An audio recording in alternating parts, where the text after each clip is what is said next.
What's this? Catherine. Hang about, we can just auto-resolve the bitch.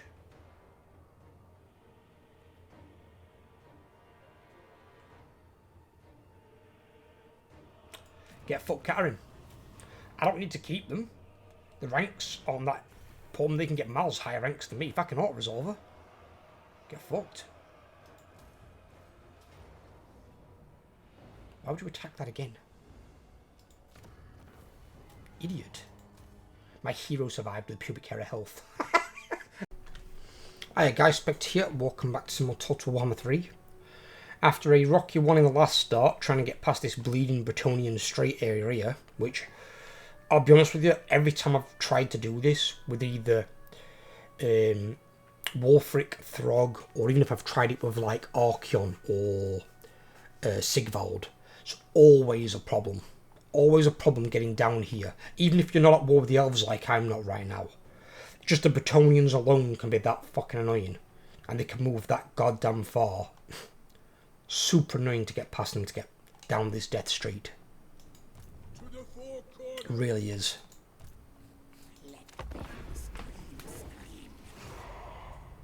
And if you guys are new around here, please subscribe. I'm heading towards 500 subscribers. If you can help us get there, I would really appreciate it.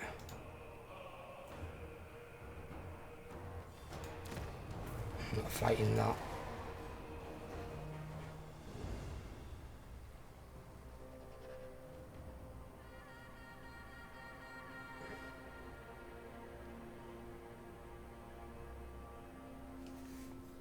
I'll fight a battle I know I can win, or maybe have a chance of winning, with like Cracker Drac. Because Cracker Drac's got the big walls, it's got a better garrison, you know, it's suited to it. Norscan towns can't have walls anyway, even maxed upgraded, and not when they're outnumbered with no good units really.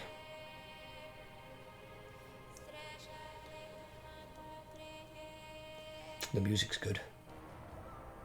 Oh shit.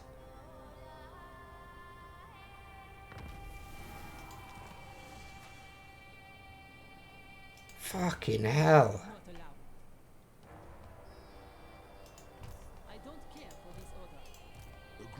Belakor's wanting to attack them? Dude, unless you've got really good units, you don't want to be 3-on-1-ing. Because even if they've got bad units, 3v1, they'll just overwhelm you with shitters and you'll still lose.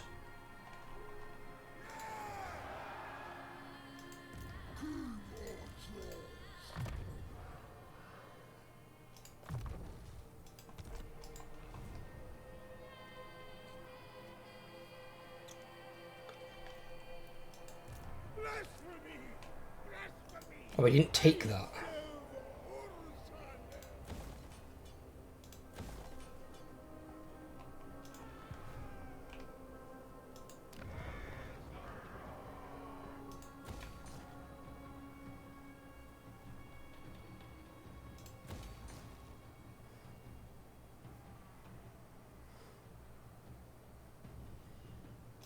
Get me a bit more money in the bargain. I'm not going to bother with that because I'm not looking to fully upgrade it. I was looking to make the defence a bit better. And then I've even got it at a gold mine there. Oh, that gives me more relations with Norscans as well. That's good.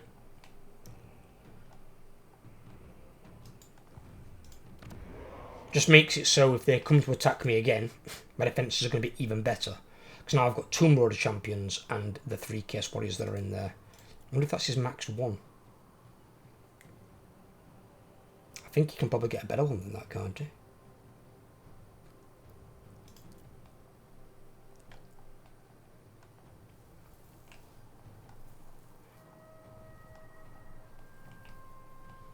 I'm just holding on to this purely to give it to Archeon. That's all I want. It's because if not, Archeon literally is recruiting all his armies from back here. So his armies are going to be coming from not there. Is it that one? That one. So it's either Howling Citadel he's recruiting them from, or his base one, which is the Writhing Fortress. That's where he's going to be recruiting the bulk of his armies from. He has got Zambaijin as well, which is another dark fortress. Are they the 3 that he's got? Let's just check on old Arky in a moment. It says he's got 4. Has he got a town or something stupid? Is that what he's got? It'll be that though, won't it? That. Yeah, Burning Monolith. Yeah, he's got that. So he's got a town. So he's got 3 Dark Fortress sites and then that. See, if I was playing Archon, I'd trade that to one of my vassals. Because they can make you more money from it and make more use out of it than you can. For you, it's pointless. You just want Dark Fortress sites. So he's got 3 of them, but Zanbaijin's quite far away. But basically he's recruiting from here and there for the bulk of his armies. If I can trade him Cracker Drak, that is a Dark Fortress site. Then he has a forward Dark Fortress site that would now be tier 4 as well, which means we'd have a bloody good garrison. So he could potentially hold on to that.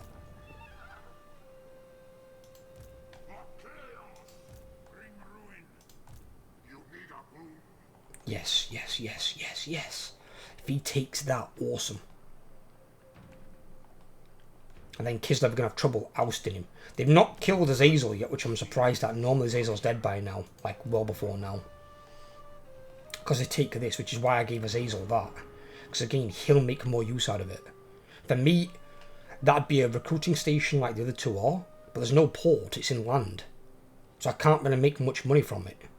Where like this one is good for both as a recruiting station and it can make me money.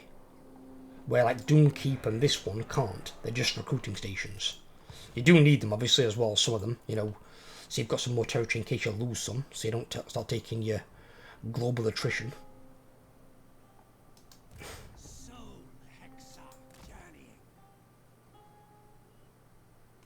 Right.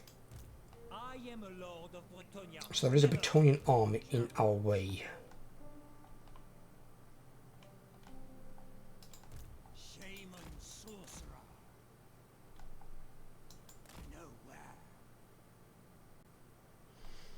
I can't see anything else, just that one army.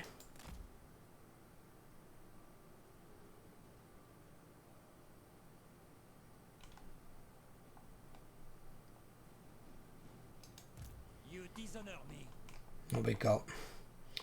It's got some Grail Knights, Questing Knights, Knights of the Realm, Royal Pegasus Knights. He's got some good units. He's got 6 decent units, and then 3 Heroes and the Lord. So he's got about half his army. Half his army is dangerous, half not so much. I mean, the trebuchets can also still do damage because they are artillery, and these are blessed ones. They won't actually hurt their own troops either. Yeah, that's a normal one. But they are still peasant units, which you don't really want in Bretonnian armies.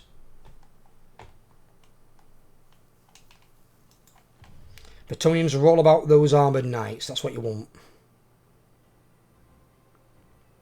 And even the basic knight, to be fair, which is your knights errant, even they're not amazing. They're the best thing to have if you can afford them, if you need them in an army. But then as soon as you can get Knights of the Realm and Questing Knights, they're where you want to be. You want to be at least at that level. Knights of the Realm, you rank large, Questing Knights, your anti-infantry. And you want to have basically a mix of the 2. And then when you get towards like your big boys, later on, you'll have Grail Knights and Grail Guardians. Grail Knights, your anti-large, Grail Guardians, your anti-infantry. They're like your front line. You basically charge those into combat and they can just stay there and just fight. Same as Questing Knights. And then your Knights of Realm or your Grail Knights hit the flanks. Wipe out their cavalry, charge round into the centre, rinse and repeat.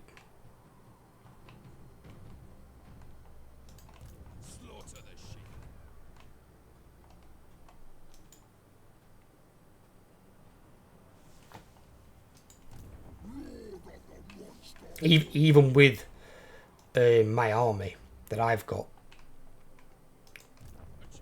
I wouldn't really want to fight Grail Knights and Grail Guardians, an army of them, because his anti-large will beat mine.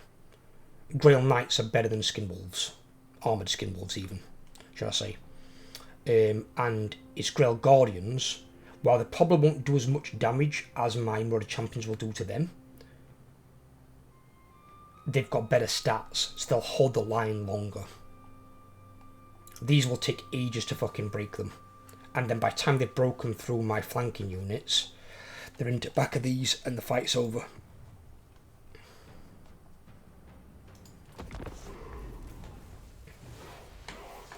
Some armies have just got better units when it comes to like their top tier end game stuff.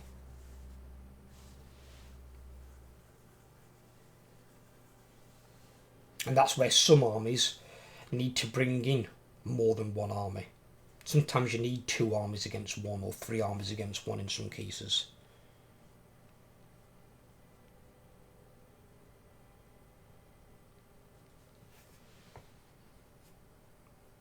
I mean, I've got, what are the few campaigns I've got coming up after? I've got Vampire Counts and then High Elves, because rotating back round to them. And then I've got Beastmen and then Greenskins. When I come to Beastmen, Greenskins, I might try a little bit of crap stacking. Because now I'm playing only the Orc Legendary Lords. I've played the 2 Goblin ones already. So now I'm onto the Orcs.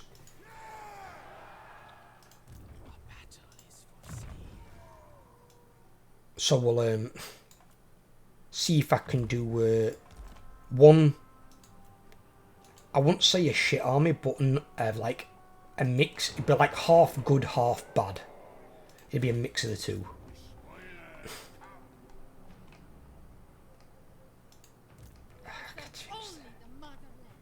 See, he keeps taking things, it's fine, but fuck. I want him to take this.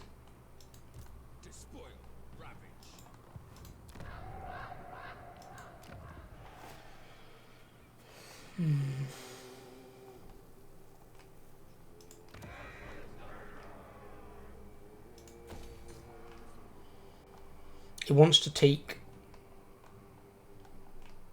Winterpire, which is fair enough, but he's not going to get anything from that because it's not good for him. You're better off leaving that to Norscans because it's a port as well. And Chaos Warriors get nothing from ports. They're literally the most useless building in the game to them. But if he takes this, I can trade him. I'm going to hold on to it for as long as I possibly can and see throughout the course of this campaign if I'm able to fucking trade that thing to Archeon.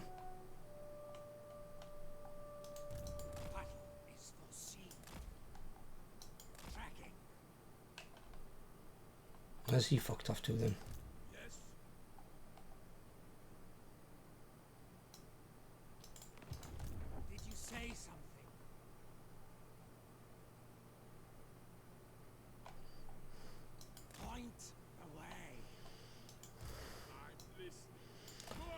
Bring me there.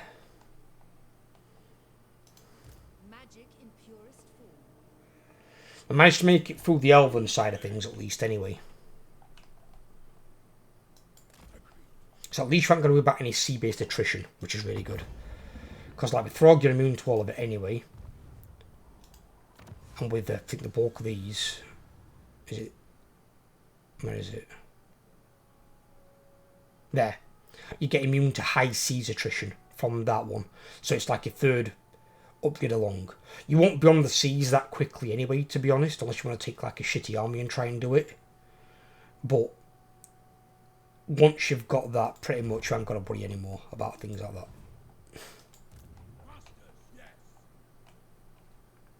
I think, what did I get it on one of them? Is it on?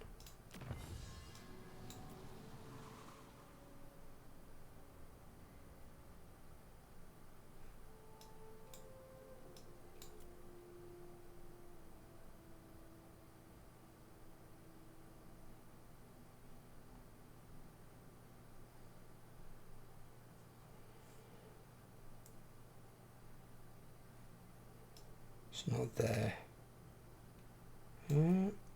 Is it a different one? Is it that one? Immune to climate, sea, corruption, and storm attrition. All armies. So if you get the greenskin one actually, which at least it's not Grimgor's new place, otherwise it'd be an absolute nightmare to fucking get to. But if you get Black Crag where Grimgor used to be, which is now just a city, there's no like legendary lord situated there. you get that, which is insanely good. You get more post-battle loot as well by 50%, which is ridiculous. And then more winds of magic for your spellcasters. But that one's really awesome. Because, well, you don't worry about sea anyway, really. But storm attrition's also really handy. If you do get a storm in the area, unless you're playing Throg, you will take storm attrition on you guys. I'm not sure if he's naturally immune to that stuff. I don't think he is. I think Throg is. That's because Throg's a tanky bitch.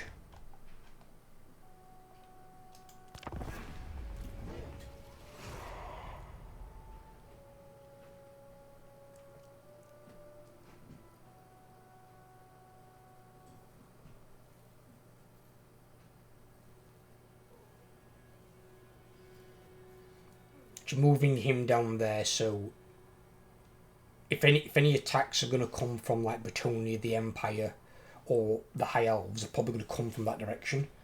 So he's like an early warning system for me. I mean, I could probably see it through Balak anyway because we're defensive allies, but just in case. So he's sat there out of the way. And then if Throg is going to go off, he'll be Throg's scout. And then I'll have a third army defending. Because you always want more armies sacking than defending initially, at least anyway. If you collect like a key area, so like if I say, so that's where I'm heading down towards. If I collect, say, the greenskin one here, I need to hold it until I've done this research, which I'd prioritise and do it. I think once I've done this research, it doesn't matter if they take it back. So you don't have to hold it indefinitely, but you can do if you want to. The option's there.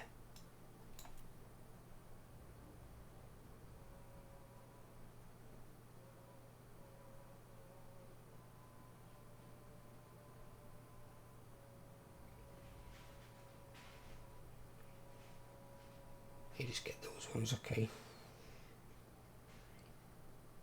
I want those ones, definitely.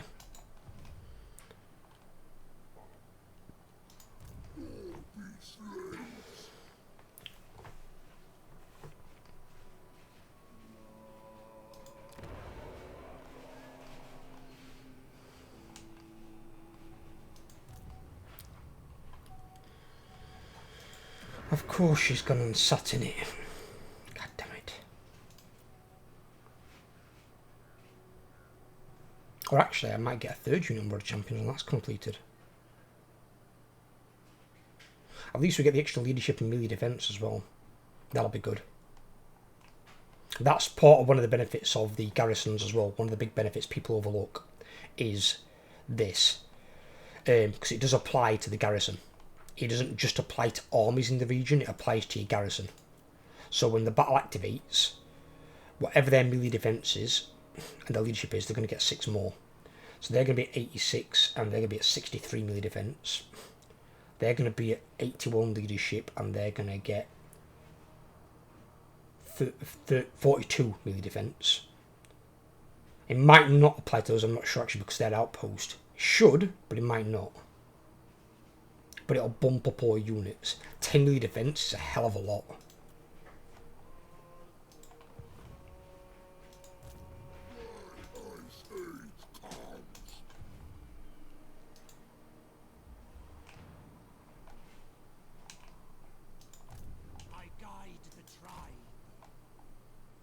Oh shit.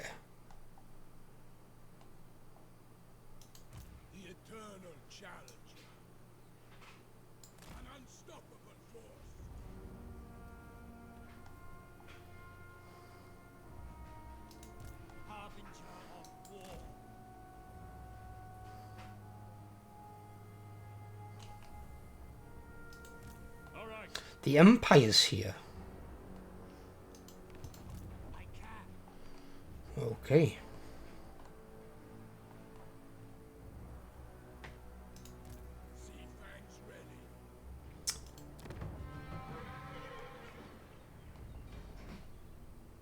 Oh, it's a city, but it's recently been captured then. It's not even worth sacking. fucking 4,000? Christ.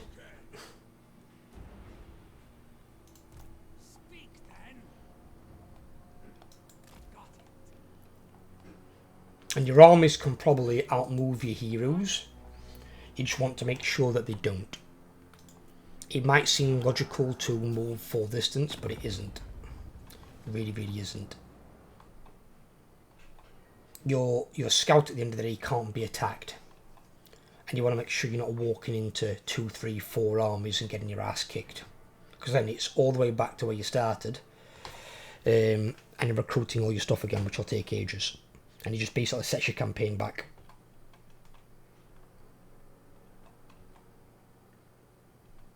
My technocracy. Technocracy. Now, what do you want from me?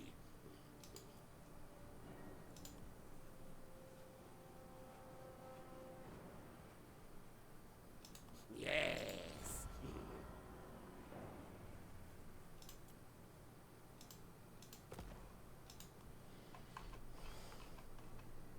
What?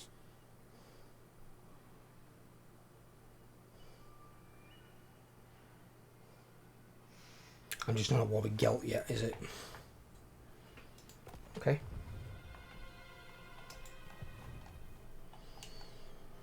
Yeah, I don't plan on fighting any of the forces of chaos, ideally.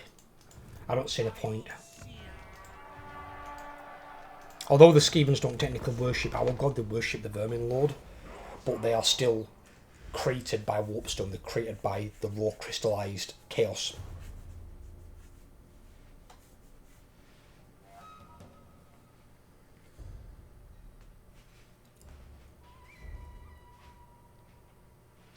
Why have enemies when you can have friends? And let's be honest, as the bad guys, you don't generally get that many friends. I think the ones who generally get the worst of it are the bad guys. Is usually the greenskins. Because the greenskins only really have other greenskins that aren't that fucking great either. The only ones they can really get, shit.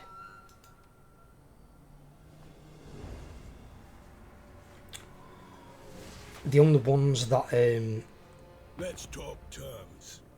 the greenskins can really get as allies is the ogres. But because the ogres don't build garrisons in their camps, which is basically, they operate as their city, the ogres don't play properly. It's the problem they've got. The ogres play a lot like in their own way, like the beastmen, and the beastmen don't play properly either, because they don't really create more than one herdstone. They don't play how beastmen should be played. Now, that on a programming side, I don't know how hard that would be to program. I imagine that would be more difficult trying to get them to play the correct way. And I do emphasise the correct way. It's not them playing the most efficient way or whatever. It's playing the correct way. Beastmen have to be played a certain way, as do ogres. Ogres, your camps are more important to you than anything else. All the towns are all just a way to earn maybe a little bit extra money. That's it. But even then you can still earn more from your camps. But obviously as your camps level up, they make the non-camp buildings generate more money. So they kind of have a synergy. So you do want some non-camp buildings, but the garrisons in them aren't amazing. But your garrisons in your camps, you can choose what the garrison is. So you can make your garrison a disgusting doomstack.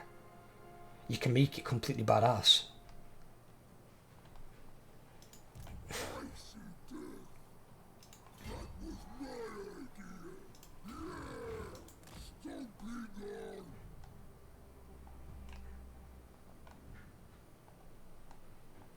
Hang about here.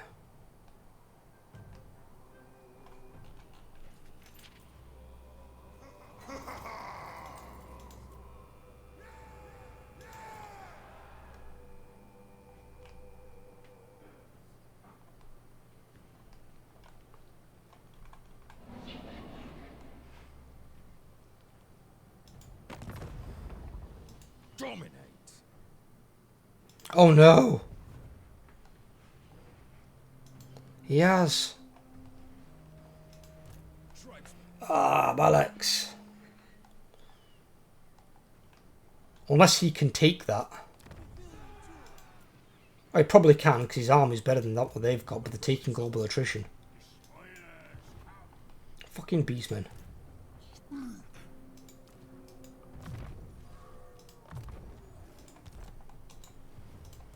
So, Kazrak's now made himself into a fucking nuisance. Now I've got to go and deal with him. I don't understand why he spawns up here and becomes a nuisance for me.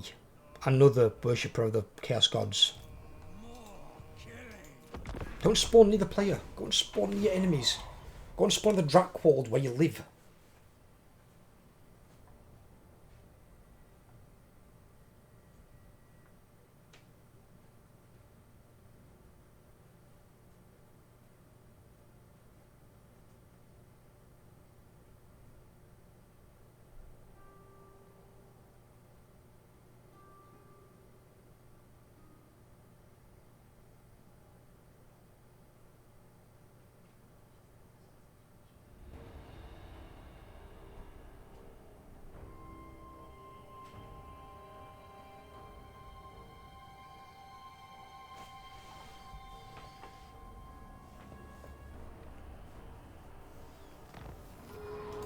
Yep, he destroyed him.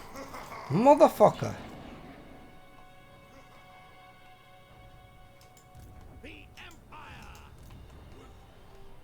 And to be fair, they would have died ages ago if that weren't for me giving them that town.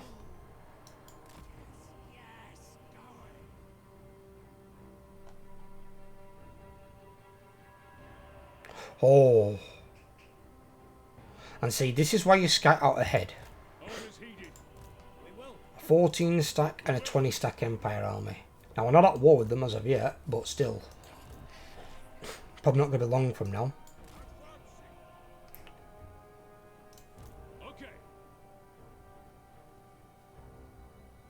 That's only in their march stance, so I'm not concerned.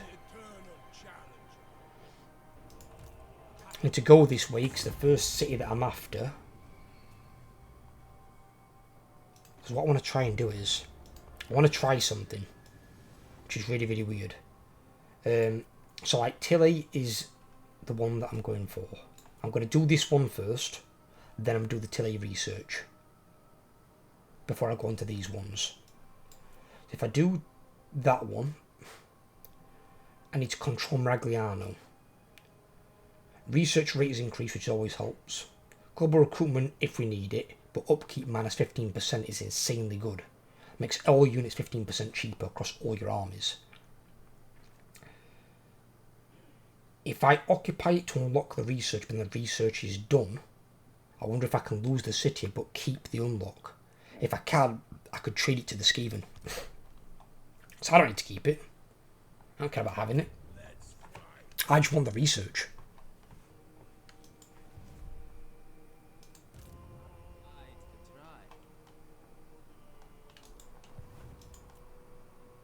See, some of the researchers are extremely good, and some of them are shit. Like, replenishment, alright, not bad. Cause fear when ambushing, it's situational. Strider for Marauder Infantry, who gives a shit? This one's good for money. Income from trade tariffs. If you've got trade, you get a fuckload of money. More growth if you're having trouble growing your towns and cities. A bit more charge for cavalry, but these units you're not going to use. If you've got these in a Norscan army, you're not building your armour right. So you don't need that. That one's good, obviously. This one, construction cost me 25% for buildings. Alright, makes them a bit cheap, that's not bad. -1 construction time for your settlement buildings. But income for buildings plus 50%. Now again, that's not normally very good for us because we don't make a lot of money as Norscans, but that is good if you've got ports. Because ports do make a lot of money. That one's pretty good. Yeah, you can use that one as well. Again, yes, obviously good.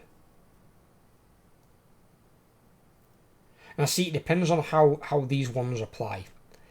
When this one is giving this, is this to my lord? Or is it to all my armies? Is it all my units getting plus 25% weapon strength and 10 spell resistance? This is the thing. And then this one here for the same. Because attribute immune psychology, is that for Wulfrik and the unit mass, or is that for all my units? If all my units get immune psychology 15% unit mass, that's pretty fucking good. Because then you're encroaching on like ogre territory.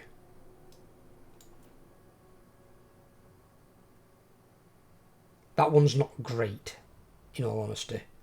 Bale Fiends, it'll help a little bit. But we normally killed in action, heroes are wounded instead. That one's shit. Missile strength you make no use out of at all, pretty much. That's only for your scouts if they're trying to do an action of something, but it's not great. So, going to Lothen is pointless. This one is really good, the Lizardmen. So you get plus 5 across for your lords, upkeep reduced for your mammoths, your skin wolves, but then 10% physical resistance for your marauder infantry, which includes your marauder champions. That's insanely good. Camping weaponry 20%, that's pretty decent.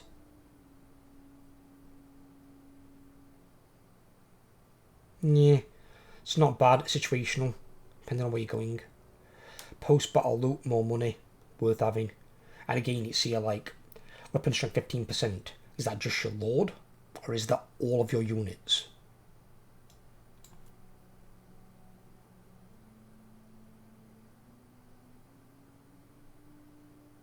These ones down near the biggest letdown. I don't think they've really thought much into those. And with how far away they are from when the Norsca can start, I don't think they've really given it much thought.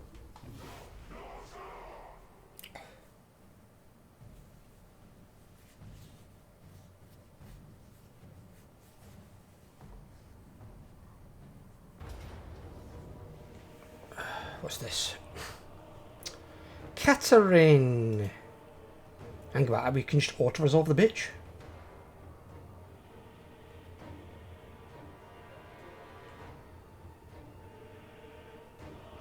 Get fucked, Catherine. I don't need to keep them. The ranks on that poem, they can get miles higher ranks than me. If I can auto-resolve her, get fucked. Why would you attack that again? Idiot.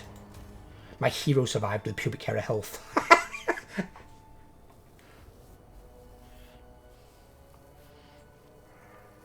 Literally, this episode is the hero. He just stands there like, yep, everyone else is dead, but I'm still standing, motherfucker. I ain't going nowhere. So I beat her in auto-resolve. With her armor beaten and reduced, she then attacked me again to get beat in auto-resolve. If she got beat the first time in auto-resolve, you're going to get beaten the second time in auto-resolve. Why would the AI even do that?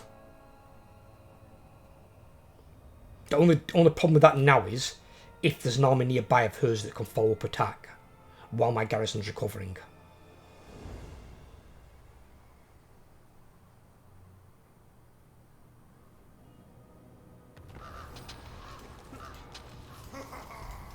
I just killed all the heroes and all the units, and that gets Catherine out of there. That's the first time I've killed Catherine as well.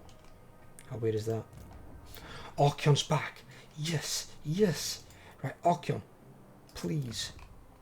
Oh, you've got an army there as well. Oh, yes, he's going to take it, and then he can have it, and then it's not my concern anymore. Actually, don't bother building that one, I'm doing.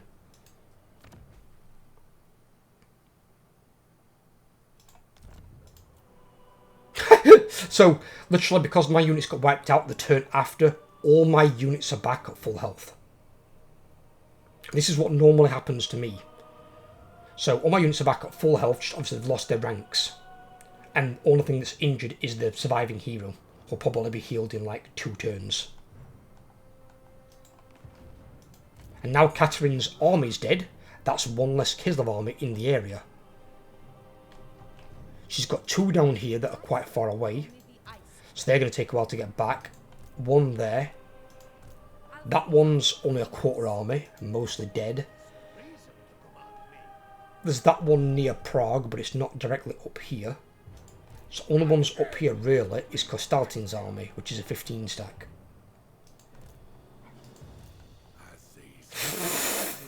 Azazel's got 10 health. Azazel coughs, he dies.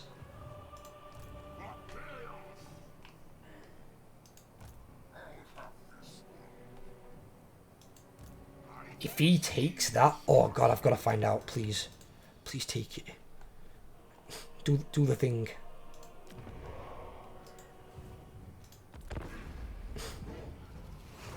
Why is my thing moving? Why? Why we're moving? Did I tell you to move there? I guide the tribe.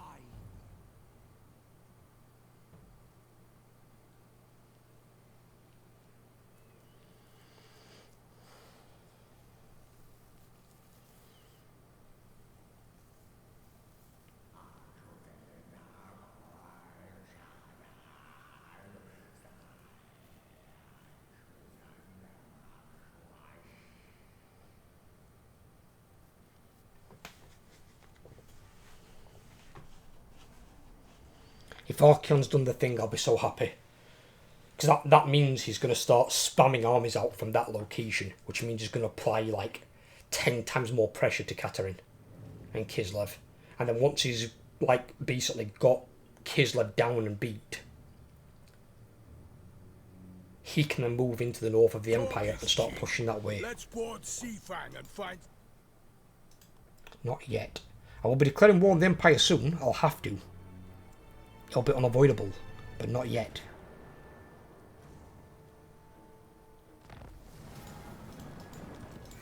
Oh shit. Sooner than I thought, because Clan Scry just got wiped out. Oh bagger. Oh, there's a few armies. 14, 20, 14, 20, and a 15. And the only evil person in the area, resource.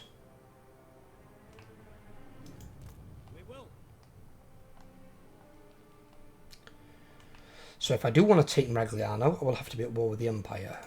For now, I'm going to move to there. Northmen come. Undefeated.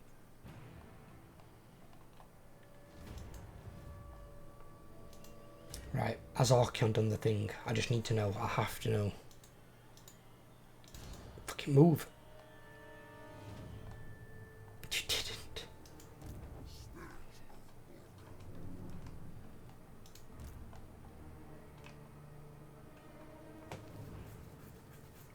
All I had to do was occupy it. So this idiot attacked it and raised it.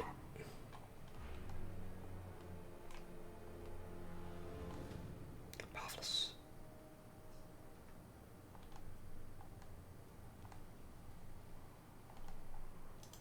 Oh, he's took it. No.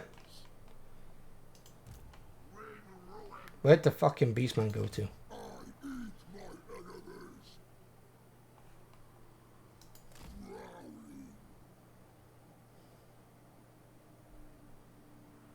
He's there.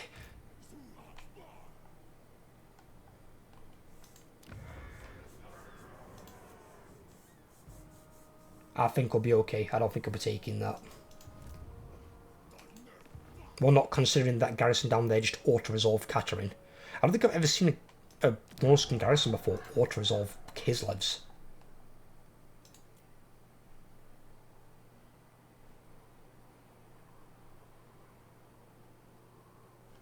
I just noticed something. They're actually missing unit and Marauder champions. They've only got the 2 normal ones. So one of these Chaos Warriors must have taken out a unit of Marauder champions. And while Chaos Warriors Weapons are good units, they're not as good as Marauder champions. Marauder champions are close to that I've chosen. Because they should be there, look. But then again, I've got a outpost here. What? What is going off? Where the fuck are my Immortal champions in this? Why aren't they there? Because I'm an idiot. Because you get them at tier 5. It's okay. So at tier 5 you'd have another one. So at tier 5 you'd have 1 Immortal champions great weapons and 2 without. 2 regular Immortal champions with hand weapon and shield. along with the Verner, the fucking hero.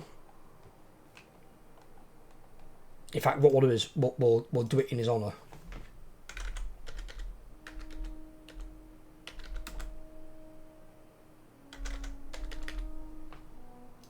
In honour of Verner. Verner auto-resolved Katarine not once, but twice. He was the lone survivor with the pubic hair of health. That's Verner's place. Forget Crackerdrak.